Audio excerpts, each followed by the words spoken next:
था, अब हमने 1 घंटा छोड़ देना है। अब शुरू होता है 8:45।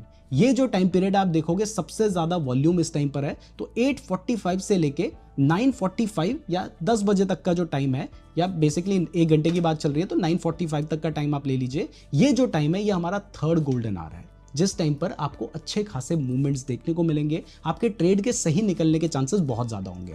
अब थ्योरेटिकली आपने समझ लिया है, नीचे आपको दिखाई भी दे रहा है कि हाँ भाई उसके पीछे एक लॉजिक है कि नीचे वॉल्यूम अच्छा खासा है। तो अभी तक मैंने आपको थ्योरी समझा दी है, लेकिन जब तक ये चीजें मैं आपको चार्ट में दिखाऊंगा तब तक मजा नहीं आएगा। तो हम क्या करते हैं, हम यहाँ पर बिटकॉइन के चार्ट पे आ चुके हैं, साथ में आपको दिखाई दे रहा है यूएस डॉलर भी है, और यहाँ पर मैंने 15 मिनट का चार्ट ओपन कर रखा है क्योंकि मुझे आपको एक चीज समझानी है, इसके लिए मैं 15 मिनट का टाइम फ्रेम का यहाँ पर यूज कर रहा हूँ।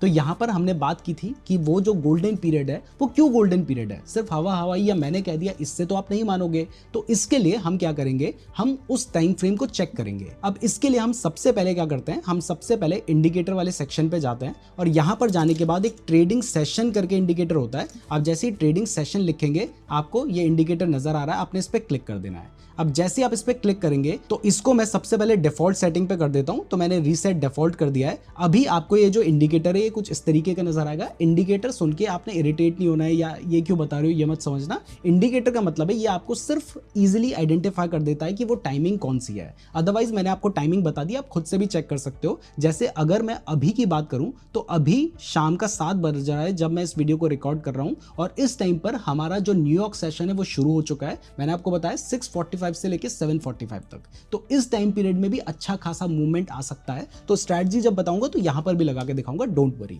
तो अभी हम इस सेशन को लगाते हैं, और देखो यहां पर हमारा जो सेशन है इसने बहुत बड़े एरिया को मार्क कर दिया है। हमने अपने उस गोल्डन आवर को मार्क करना है। तो इसके लिए हम क्या करेंगे, सबसे पहले तो हम इस इंडिकेटर को लगाने के बाद इसकी सेटिंग में जाएंगे और उसके बाद स्टाइल में जाएंगे। स्टाइल में जाने के बाद जो भी बहुत सारी चीजें इन सबको हटा दो, सिर्फ बॉक्सेस को आपने रहने देना है। इसके बाद आपने इनपुट में आना है, और यहां पर ना ये जो टाइमिंग्स हैं इनको अपने गोल्डन आवर्स के हिसाब से हमने चेंज करना है। अब ये जो टाइमिंग्स हैं ये अलग अलग सेशन के हिसाब से हैं, तो मैं एक बार चार्ट में वो जो टाइमिंग है उसको लगा देता हूं, और सेम टाइमिंग को आप यहां पे स्क्रीनशॉट मार के रख सकते हैं या फिर लिख के रख सकते हैं, वो आपकी चॉइस है। और उस टाइमिंग को जब आप इंडिकेटर में लगाएंगे तो जो टाइम फ्रेम मैंने आपको 3 गोल्डन आवर्स बताए वही गोल्डन आवर्स आपको इस चार्ट में भी आपके मेंशन हो जाएंगे। तो सबसे पहले मैं उस टाइम फ्रेम को लगा देता हूं।